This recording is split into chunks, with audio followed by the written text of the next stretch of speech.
The Bucks were the first team to decide not to take the floor on Wednesday. So now as they prepare to officially return today, how do you see, Paul, the Bucks being remembered in history? Well, you know, they're going to be remembered because they took a lot of courage for them to step to the forefront.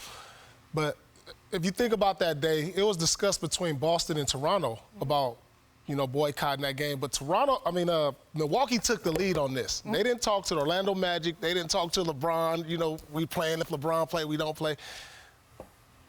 They stepped to the forefront. And because of that, it was a domino effect amongst the NBA and all across the sports world.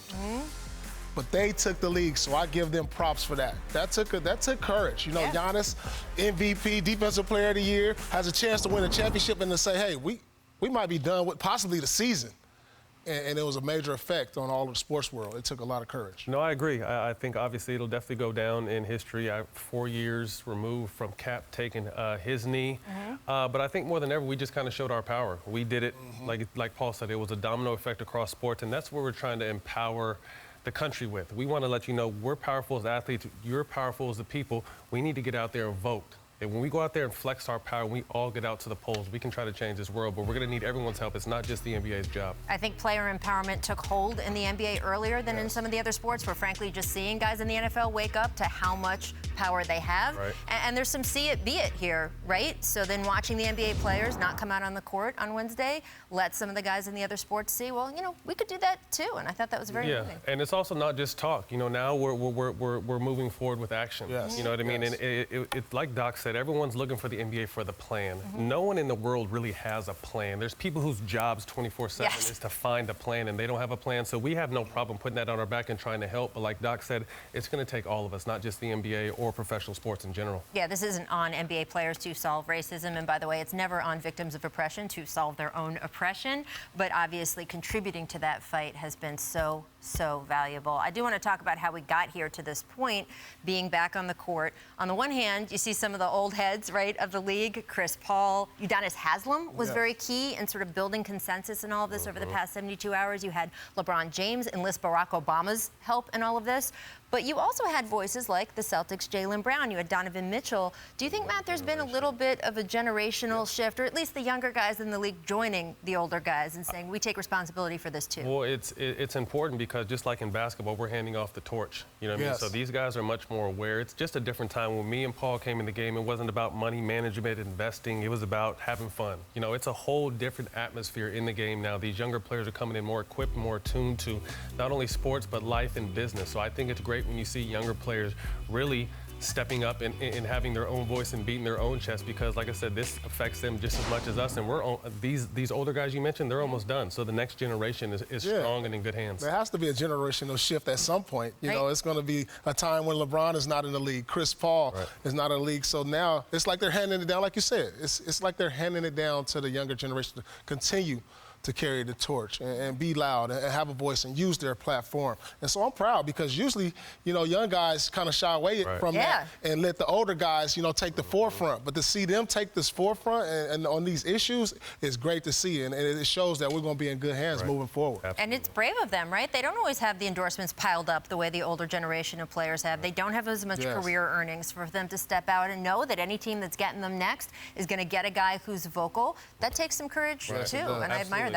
And I think it's important, you know, Rachel, the other day we talked about owners aligning with players more. These brands are going to start having aligning with these players, because we don't want brands that don't want us to be ourselves and speak for what's right. And we've already seen Adidas do that with Donovan Mitchell, matching a bunch of his contributions. The idea that he went out there in his early 20s, that so many of these guys in their early 20s are taking this on, is so impressive. I was not that impressive in my early 20s. I don't know what most of you were out doing.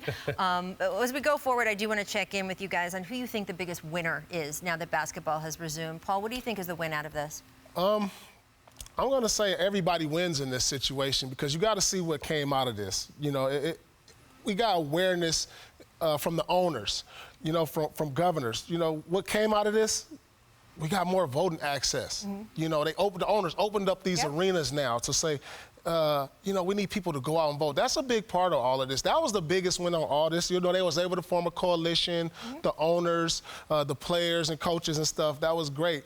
But immediate response was just the voting rights. And so, like, that's a big win and a step moving forward as we continue to have these conversations on down the line when the season is over, when we can go out back in our communities and meet with these different mayors, these governors. You know, this is very important right now that this is happening. I think the winner, like Paul said, is all of us understanding that how much stronger their voice was in the bubble than individually. The bubble voice with the NBA logo behind it travels around the world. Yeah. You know, now we're looking for action. I think, you know, Milwaukee not only obviously boycott the game, but then they're on lines with people who can make powerful plays in their community. And I think that's what we need to do. We're opening up arenas for polling stations. My team and I came up with an idea, and I heard LeBron's team might be doing the same thing. But we needed, myself, Paul, former players to go out and work these polls on election day. You know, you see one of your favorite players out there working the poll for an hour or so. That's going to draw.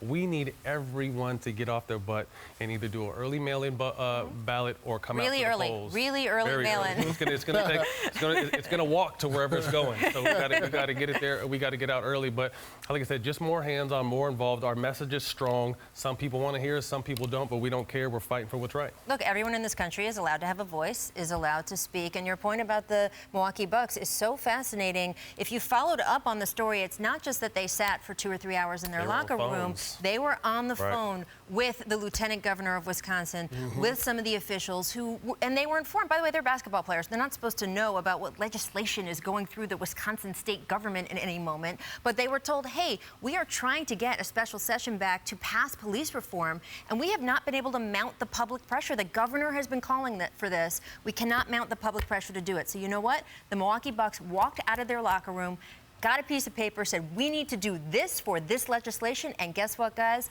They are opening that special session this week. And I think that's great, too. Just from seeing me on the show the other day, I had someone from Sacramento, from the Capitol, reach out to me talking about they have 10 new policies on the governor's desk that they're hoping to get signed. So people are watching, people are listening.